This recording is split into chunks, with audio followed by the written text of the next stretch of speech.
Welcome to Lesson 2. In this lesson, we're going to be talking about the two chambers of the U.S. Congress, the bicameral institution discussed in our previous lesson, the U.S. Senate, and the U.S. House of Representatives.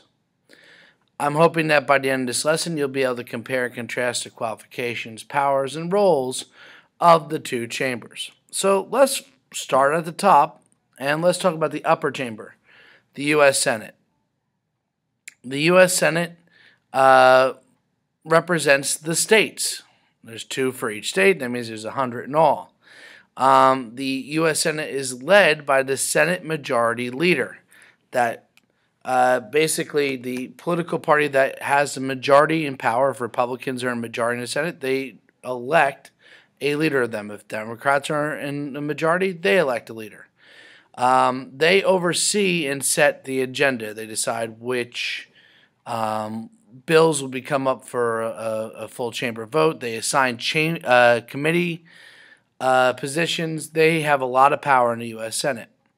Also, secondarily, other leaders in the U.S. Senate are the Senate President pro tempore, who is usually the senior ranking, longest serving senator of the majority party. They are also fourth in line to the president.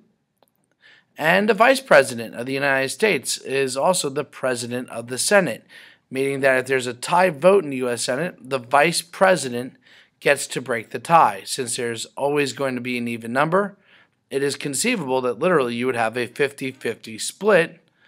The Vice President is the one that would break that tie vote. Members of the Senate are elected to 6-year terms. They are the longest serving elected federal position. In order to be a U.S. Senator, you have to be at least 30 years old and a resident of the state that you're representing. Now, does that mean you have to be a lifelong resident? No. For example, Hillary Clinton used to be the senator from New York, but only moved to New York about a year before she ran for office there. You have to be a resident, but there's no qualification of how long of a resident you have to be.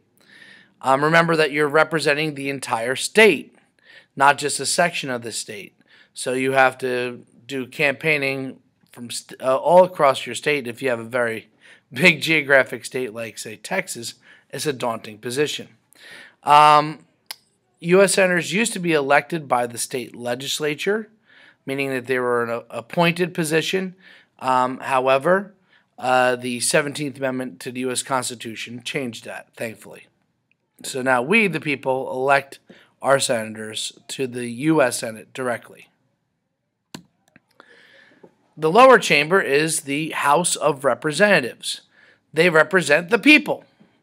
The number of members of the House varies from state to state. It's based on population.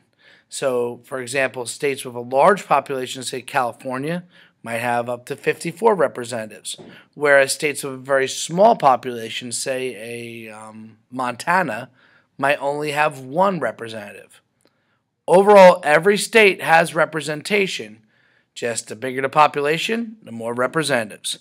In all, there's 435 members of the House of Representatives. The House of Reps is led by the Speaker of the House. Like the Senate Majority Leader, the Speaker of the House is elected by the majority party. They set the agenda, they assign committee positions, they decide what bills will be voted on.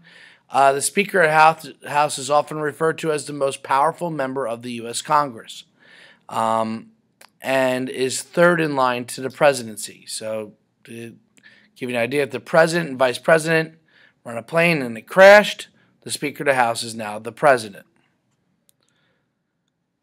Because the members of the House of Representatives are meant to reflect the will of the people, they have a very short term, 2 years.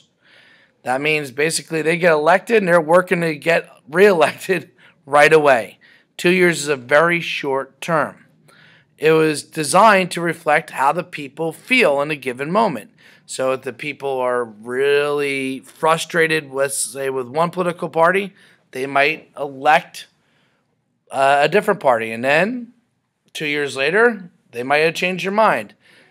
It's meant to reflect the feel of the people, whereas the Senate is designed to be much more steady and slower to change. In order to be elected to the House of Representatives, you have to be at least 25 years old, and you have to be a resident of the state and of the district that you are representing. So each state is divided up into many different districts. New Jersey is currently divided into 10 districts. So, say, for example, your Congressman Bill Pascrell has to live within the area, the 9th District of New Jersey that he represents. He wouldn't be able to represent, let's say, people that live in southern New Jersey because they're not within his district. Whereas a U.S. Senator represents the entire state. Cory Booker, Robert Menendez, whether you're in Bergen County or Cape May or in Trenton or on the shore, no matter what, they are still your senator.